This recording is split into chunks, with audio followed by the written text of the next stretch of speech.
President Trump speaks as John Kelly, White House Chief of Staff, Center, listens during a briefing with senior military leaders in October. Andrew Harry, for the past 7 years, John F. Kelly has gone out of his way to keep the death of his son free from politics. He did not talk about him when, just 4 days after his death in southern Afghanistan, Kelly found himself commemorating 2 other Marines killed in combat, in a moving speech in St. Louis. In fact, according to a Washington Post report, he specifically asked the officer introducing him not to mention his boy, First Lt. Robert M. Kelly, who was killed instantly when he stepped on a landmine while on patrol in 2010. Just last month, Kelly slipped away from the White House to attend a Marine Corps scholarship golf tournament in his son's memory, with little fanfare or attention, but on Tuesday, Kelly's boss, President Trump, thrust his son into the public and political glare, invoking the younger Kelly as part of a continuing attack on former President Barack Obama. In an interview with Fox News Radio, Trump singled out Kelly, his chief of staff, as he attempted to bolster his false claim a day earlier that Obama never called families of fallen U.S. service members. Heather Kelly is enveloped in a goodbye hug from her father-in-law, Lt. John F. Kelly, as she leaves after a visit to his home in 2011. Nikki Kahn, The Washington Post. I think I've called every family of someone who's died, the president told the host, Brian Kilmeade. As far as other representatives, I don't know. You could ask General Kelly, did he get a call from Obama? The remark, which was almost immediately derided by Democrats and Obama allies as politicizing a tragedy, was unplanned, said 2 White House officials, who said they were caught off guard by Trump's comments. One said Kelly may have mentioned some details surrounding his son's death to the president in private, and the president then repeated them in public, a relatively frequent occurrence with Trump. The president's casual assertion sent both sides scrambling to recount their own version of events, underscoring again that in Trump's White House, almost nothing is off-limits and just about anything can be used to score political points. Leon Panetta, former defense secretary under Obama and former White House chief of staff under President Bill Clinton, said Trump's comments were below the dignity of the office. I just think it demeans the presidency when you use John Kelly and his son, both of whom are patriots, to back up his excuses for whatever happened, Panetta said. I just think it creates a sense that there is no sacred ground for this president.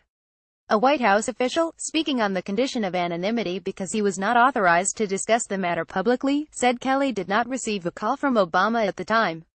But in May 2011, Obama hosted a breakfast for Gold Star families, those who had lost a family member who was in uniform, and Kelly and his wife attended, according to White House records.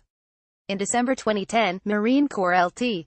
John F. Kelly presents the flag to Lindsay Donnelly, widow, at graveside services are held for her husband, Marine First Lt.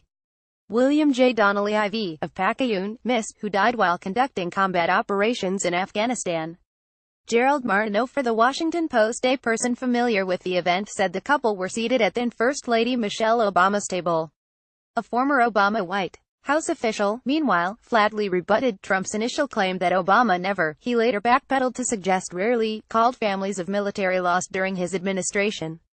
President Obama engaged families of the fallen and wounded warriors throughout his presidency through calls, letters, visits to Section 60 at Arlington, visits to Walter Reed, visits to Dover, and regular meetings with Gold Star families at the White House and across the country, the official said. Kelly, who became the highest-ranking military official to lose a child in Iraq or Afghanistan, watched both his sons follow him into the Marine Corps.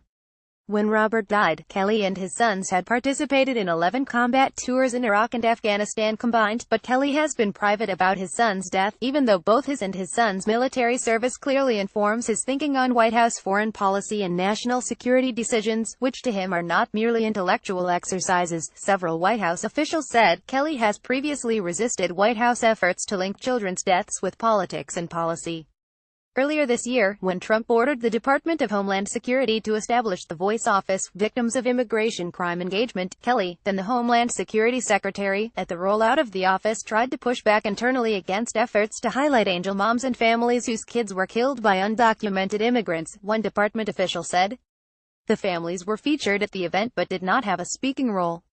The official said Kelly is very sensitive to his son's death being politicized, and recoils at attempts to politicize parents and families in this manner. Still, Kelly has spoken publicly about his son before. He participated in the 2011 Washington Post profile, largely, he said, to highlight the lives and challenges of military families.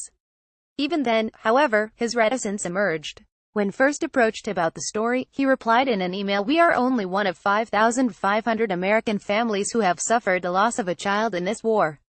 The death of my boy simply cannot be made to seem any more tragic than the others." Since joining Trump's West Wing team, Kelly is almost always at the president's side for public appearances.